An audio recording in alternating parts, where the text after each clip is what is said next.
এই ব্যায়ামটিকে আমরা মেডিকেলের ভাষায় বলে থাকি এরোবিক এক্সারসাইজ। আপনার ব্যায়ামটি হবে এরোবিক ব্যায়াম। এরোবিক ব্যায়াম কোনটা? যে ব্যায়ামটি করলে আপনার কপাল দিয়ে ঘাম ঝরবে, হার্টবিট তথা হৃদস্পন্দন একটু বেড়ে আসবে, শ্বাস একটু ফুলে আসবে, বুকটা একটু সামান্য ধরফর করবে, জানবেন সেই ব্যায়ামটি হচ্ছে এরোবিক ব্যায়াম। কোনগুলো এরোবিক ব্যায়ামের ক্যাটাগরিতে পড়ে? যেমন ধরুন জোরে জোরে দৌড়ানো, সেটা হতে পারে। সাইক্লিং, জোরে জোরে সাইকেল চালানো, সেটা হতে পারে। আর কোনগুলো হতে পারে? সাঁতার কাটা, সেটা হতে পারে। দড়ি দিয়ে লাফানো, সেটা হতে পারে। এবং জোরে জোরে ফ্রি হ্যান্ড এক্সারসাইজ যেটাকে আমরা বলি, সেটা করলে হতে পারে।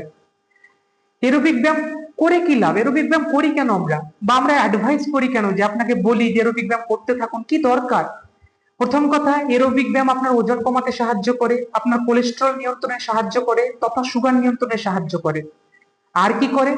এরোবিক ব্যায়াম করলে আপনার হার্টের যে রোগ, হৃদরোগের যদি ঝুঁকি থাকে, সেটা অনেকটাই কমে যায়।